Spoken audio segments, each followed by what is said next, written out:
दोस्तों, आपने आज तक मॉर्निंग रूटीन या मॉर्निंग हैबिट से रिलेटेड बहुत सी वीडियोस देखी होंगी जो कभी आपके लिए काम करती हैं और कभी नहीं। लेकिन ये वीडियो उन सभी वीडियोस से बहुत ज्यादा अलग होने वाली है, क्योंकि इस वीडियो में हम आपको आपके लिए एक साइंटिफिकली और प्रैक्टिकली प्रूवन ऐसा मॉर्निंग रूटीन और ऐसी कुछ मॉर्निंग हैबिट्स बताने जा रहे हैं बिल्कुल डीप डिटेल में, जो आपके लिए बायोलॉजिकली और न्यूरोलॉजिकली एकदम सही होंगी और जिसमें आपकी हेल्प कर सकते हैं एंड्रयू हुबरमन। दोस्तों, एंड्रयू हुबरमन वर्ल्ड के फेमस न्यूरोलॉजिस्ट है जो कि स्टैनफोर्ड स्कूल ऑफ मेडिसिन में न्यूरोबायोलॉजी और ऑफ्थेल्मोलॉजी के प्रोफेसर भी हैं। एंड्रयू हुबरमन ने अपनी पूरी लाइफ ह्यूमन ब्रेन और बॉडी के फंक्शंस को स्टडी करने में बिता दी है, जहां से उन्हें कई ऐसे साइंस बेस्ड टूल्स मिले हैं जिनका यूज करके दुनिया भर में कई लोगों ने अपनी लाइफ को बदला है और वर्ल्ड के कई फेमस और सक्सेसफुल लोग भी इनकी बातों और एडवाइस को फॉलो करते हैं। एंड्रयू हुबरमन ने ह्यूमन ब्रेन और बायोलॉजी पर कई सालों की रिसर्च करने के बाद अपने लिए एक ऐसा मॉर्निंग रूटीन बनाया है जिसे वो हर दिन फॉलो करते हैं, जो उनके फोकस को बढ़ाता है, उन्हें पूरा दिन एनर्जेटिक रखता है और स्लीप क्वालिटी को भी बढ़ाता है, जिसे एंड्रयू हुबरमन कहते हैं कि हर किसी को फॉलो करना चाहिए।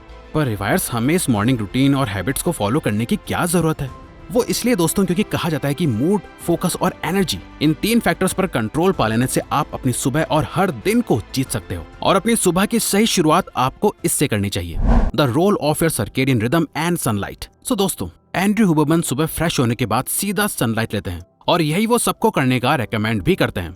अच्छा, क्या आपने कभी नोटिस करा है कि जब भी आप किसी हिल स्टेशन या रूरल एरिया और गांव में जाते हो तो शाम होते होते आपको अपने आप सही समय पर नींद भी आने लगती है और आप सुबह जल्दी भी उठ जाते हो? इसके पीछे छुपा रीजन लोकेशन नहीं होती है, बल्कि आपकी नेचुरल सर्केडियन रिदम होती है, आपकी बॉडी की इंटरनल क्लॉक जो कि 24 घंटे चलती रहती है, जिससे आपके ब्रेन को दिन और रात का अंदाजा होता है। इसीलिए हिल स्टेशंस में या रूरल इंडिया और गांव में लोग इसीलिए जल्दी उठ जाते हैं या जल्दी सो जाते हैं, क्योंकि वो दिन भर ज्यादातर टाइम सन के एक्सपोजर में रहते हैं। उनकी आंखें रात होते हुए देख पाती हैं। उनकी बॉडी की इंटरनल क्लॉक बाहर के टाइम के साथ एकदम सिंक्ड होती है। पर जो लोग ऐसी जगह रहते हैं जहां दिन कब हो रहा है और रात कब, उन्हें कुछ पता ही नहीं चलता, जैसे कि दिन भर रूम में रहना, अंधेरे में रहना, जो उनकी सर्केडियन रिदम को खराब करता है और उनकी स्लीप की प्रॉब्लम को बढ़ाता है। सो अपनी बॉडी और माइंड को ये याद दिलाने के लिए कि ये सुबह का टाइम है, आपको खुद को सनलाइट से एक्सपोज करना पड़ेगा। जब सूरज की रोशनी आपकी आंखों में जाती है, आपकी स्किन में गर्मी फील होती है, तो आपकी सर्केडियन रिदम अपने आप फिक्स हो जाती है।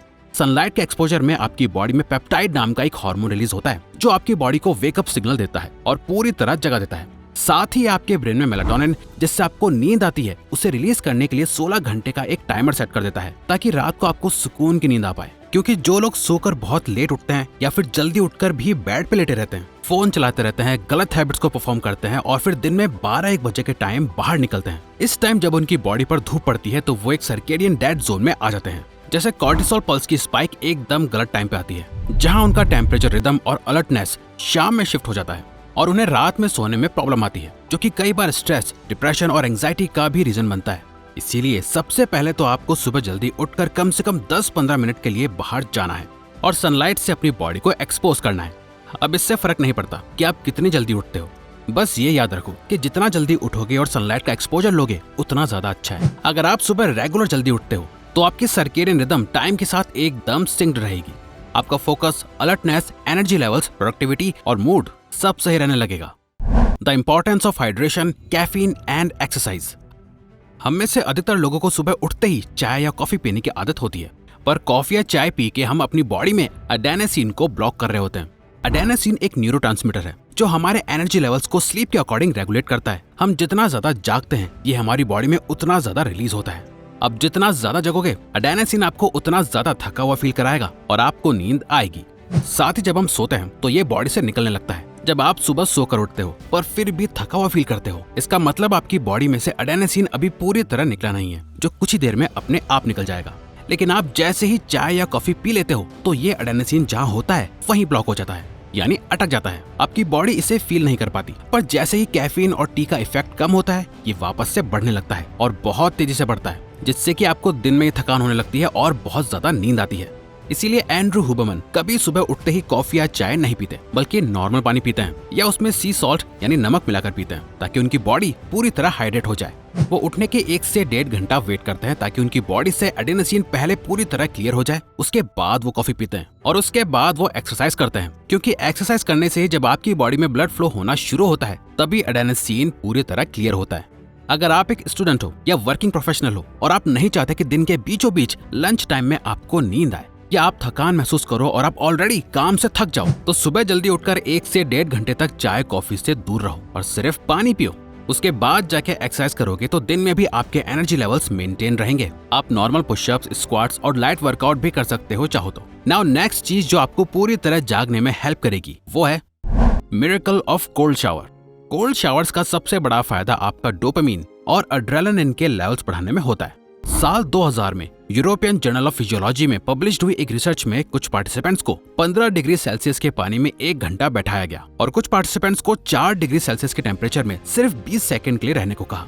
दोनों ही केसेस में यह देखा गया कि उनके एड्रेनालिन लेवल्स एकदम से बूस्ट हो गए, क्योंकि उनकी बॉडी एक्सट्रीम डिस्कम्फर्ट से गुजर रही थी। इसीलिए उनके अलर्टनेस और अटेंशन बढ़ गई। साथ ही कोल्ड शावर लेने के बाद ही ये देखा गया कि उनके डोपामिन लेवल्स में भी बहुत हाई जंप आया, क्योंकि जब भी आप अपनी बॉडी और माइंड को किसी स्ट्रेसफुल सिचुएशन में डालते हो, उससे निकलने के बाद आपको बहुत अच्छा फील होता है। एक सेंस ऑफ अचीवमेंट फील होती है जो हेल्दी डोपामिन को रिलीज करता है और आपको पूरे दिन के लिए मोटिवेटेड रखता है। वो इसीलिए क्योंकि आप जब भी सोकर उठते हो उससे 2 घंटे पहले आपकी बॉडी का टेम्परेचर सबसे कम होता है और फिर वो धीरे धीरे अपने आप बढ़ने लगता है और जैसे वो एक लिमिट तक आ जाता है, आप कितनी भी गहरी नींद में हो आप जाग जाओगे और ये टेम्परेचर बढ़ता ही जाता है। दिन में लगभग 1-2 बजे के वक्त या इन जनरल दिन के वक्त आपका बॉडी टेम्परेचर सबसे ज्यादा होता है, जहां आपके सारे बॉडी फंक्शंस अपनी मैक्सिमम कैपेसिटी पे काम कर रहे होते हैं। इसके बाद धीरे धीरे आपका बॉडी टेम्परेचर 1 से 3 डिग्री कम होने लगता है और आपको नींद आनी शुरू हो जाती है। तो सुबह पूरी तरह जागने के लिए हमारा बॉडी टेम्परेचर ज्यादा होना चाहिए और रात को सोने के लिए बॉडी टेम्परेचर कम होना चाहिए। और यहाँ कोल्ड शावर्स यानी ठंडे पानी से नहाना आपके बहुत काम आता है, क्योंकि जब आप अपनी बॉडी के सरफेस को कोल्ड टेम्परेचर में एक्सपोज करते हो तो आपकी बॉडी डिफेंस मैकेनिज्म में आके आपके कोर बॉडी टेम्परेचर को बढ़ा देती है। 90 minutes of deep focus session. Next, at last Andrew Huberman breakfast करने से पहले एक 90 मिनट्स का डीप फोकस सेशन करते हैं, जहां वो उस काम को करते हैं जहां बहुत ज्यादा फोकस की जरूरत होती है।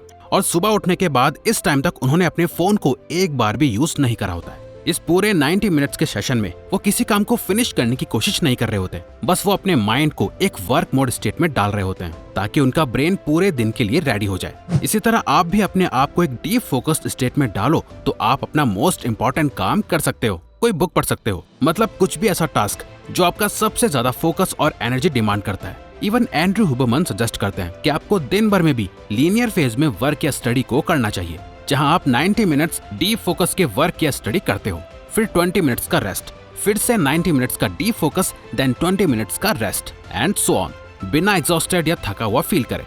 उसके बाद आप ब्रेकफास्ट करके अपने दिन के लिए रेडी हो जाओ। तो अगर आपको ये वीडियो अच्छी लगी तो वीडियो को लाइक और चैनल को सब्सक्राइब करके हमें सपोर्ट करो और बेल नोटिफिकेशन ऑन कर लीजिएगा ताकि आप आने वाली वीडियोस मिस ना कर पाओ। Thank you for watching.